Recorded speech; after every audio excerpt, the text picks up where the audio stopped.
I do recommend that you look into these things yourself.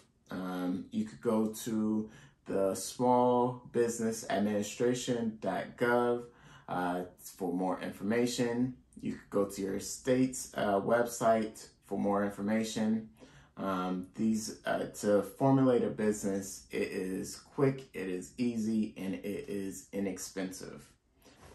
Hey guys, welcome back to another wonderful, exciting, and informative episode of Building a Brand with Jeremy Patton. Today we are going to do a quick overview on business entities. We're going to talk about the different types, and we're going to go through some of the key differences between the different business entities that you could choose from. So without further ado, let's dive right in. Choosing the right business entity is very important, and it can have a major impact on you as a business owner as well as your company itself. Some of the major impacts that it could have, it includes the amount of liability you yourself as a business owner holds, the amount of taxes that you as a business owner has to pay as well as your company has to pay. It can have an impact on how you can go about raising capital. It can impact what documentations and what agencies you have to file through. And it also could impact how your company is passed on.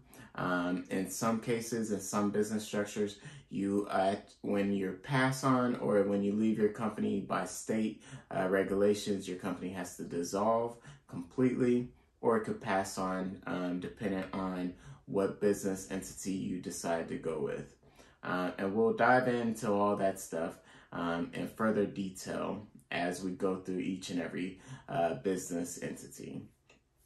Now, moving on from there, how can we go about registering? Now, in most states, you're required to register through either your Secretary of State or a government business bureau that's set up, or through a business agency that's set up through the state as well. Again, most states it's through the Secretary of State, but what I suggest is just go to a search engine, type in your state, and type in how to register a new business in whatever particular state you reside in or that your business is going to operate in. And from there, it'll tell you, look for whatever .gov agency and see and follow those steps in terms of registering your company through the appropriate agency. Today, we are going to cover the 4 major types of business entities. And those 4 include sole proprietorship, a partnership, a LLC, and corporations.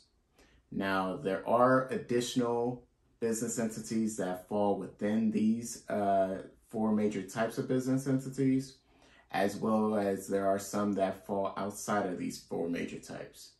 However, in today's video, we're just going to cover these 4 because these are the most commonly formed business entities that are created and that are registered. Now, we'll start with the sole proprietorship. A sole proprietorship is a single member business where the business owner operates and is fully responsible for and in full control of the decisions, the finances of the company. They are also fully liable of the company itself. So in the event where the company is sued, the sole proprietor, which is the business owner, is held responsible for that lawsuit that is arised out of the business operations. In a sole proprietorship, the business is considered one and the same with the business owner. So there is no buffer in the sense of liability, and it all falls on responsibility of the business owner. Also, in terms of finances, any revenue or losses, that also falls under the business owner, where they have to actually report those losses or those revenues under their personal income tax. The second form is a partnership, and a partnership is fairly the same as a sole proprietorship, except for one key difference, which is that the business is managed, operated, and controlled by two or more individuals. And just like the sole proprietorship, the business owners under the partnership are completely liable for the business operations and finances. When they file their taxes, they are considered the same as the business itself. So any losses or gains through the business, they have to report that on their personal income tax, just like a sole proprietor, as well as in terms of liability of the company. In the event that the company is sued, the business owners under the partnership is also held liable. So any personal assets, such as a car, a home, savings, or anything else, those things are at risk of being taken or being exchanged for those liabilities that arise through a lawsuit that may come from the business operations. Now, that leads us to the third type of business entity, which is a LLC, which is also known as a limited liability company. Now, the limited liability company is also considered one and the same as the business owner itself, and in the sense of when it comes to taxes, they file their taxes as personal income. So any gains or losses, they have to file it under their personal income, just like a sole proprietor, just like a partnership. However, the major difference between an LLC and the previous two is that LLC separates the business itself from the business owner in terms of liability. So in the event that the company is sued, the business owners, their personal assets are completely protected. So the only thing that is at risk in a lawsuit or in the event of a lawsuit is the personal contributions to or that were put into the business itself. So say if you invest your personal finances into the business and your company's sued, and you, under the company, up to that amount that you already contribute, that amount is at risk. But whatever is in your personal savings, your personal assets, your additional personal assets, such as your cars, your homes, those things are protected outside of the business itself. And that leads us to the fourth major type of business entity. The fourth and final major business entity is a corporation. Now, a corporation legally is completely separate from the business owner, or it completely separates the business owner from the business itself. So any all control, as well as the responsibility of finances, the responsibility of operations, the responsibility of liabilities in the event of a lawsuit, the business owner is completely separate from the business itself, and the business itself is actually considered a person by legal definition.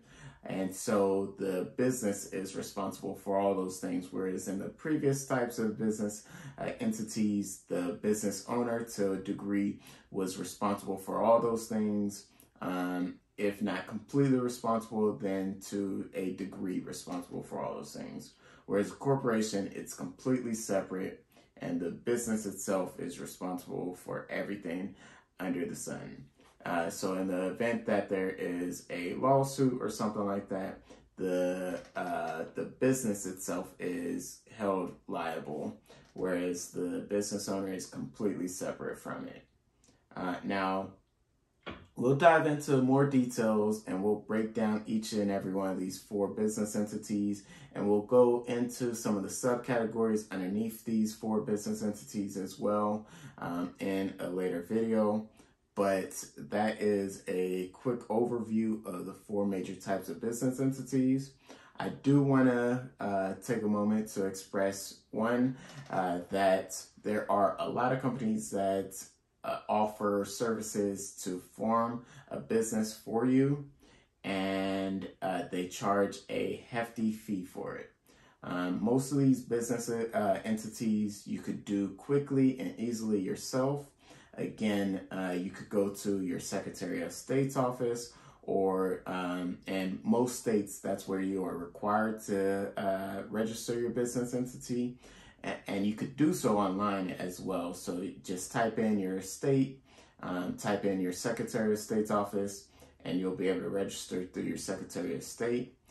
Some states, they do require you to go through a business bureau or some form of business agency that the state set up itself.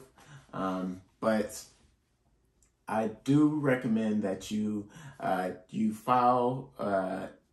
What do I recommend? I do recommend that you look into these things yourself. You could go to the smallbusinessadministration.gov for more information. You could go to your state's website for more information. To formulate a business, it is quick, it is easy, and it is inexpensive. There are a lot of companies that charge hundreds of dollars to form a business for you. And, again, it could take maybe 10-15 minutes of research, additional 10-15 minutes of typing in your information. All you're doing is typing in your company name, you're clicking a drop-down menu to select the business entity, and then from there you just pay whatever fee is associated with it, which is, again, pretty inexpensive compared to some of these outside third-party companies that charge hundreds of dollars to form the business for you. It's a quick and easy process. If you do need additional assistance, I do recommend that you reach out to your state agency. Find their number online, give them a call, find their location. You can go into the building and speak to somebody directly. You can process and figure out this stuff through those entities, and they'll help you along the way. Again, this is information that I have researched, but I am not a legal attorney, and I do not want you to take my word as bond. I want you to do your own research. Again, reach out to these state agencies that could give you step-by-step directions and give you additional guidance that they are certified to give you, and go from there. But again, setting up and forming your business is a quick and easy process, and that is something that you could do yourself in as little as 10 to 20 minutes, 30 minutes tops. Well, that's the conclusion of today's video. Thank you for staying tuned for another episode of Building a Brand with Jeremy Patton. If you have any suggestions, if you have any experiences or learning lessons that you have found helpful for you yourself, or that you may find helpful for someone else that may be viewing the video or that will go through the comments, please leave them below. Please comment, like, subscribe, and share this video, because you never know who may need this information. Thank you very much, guys, and I'll see you next time.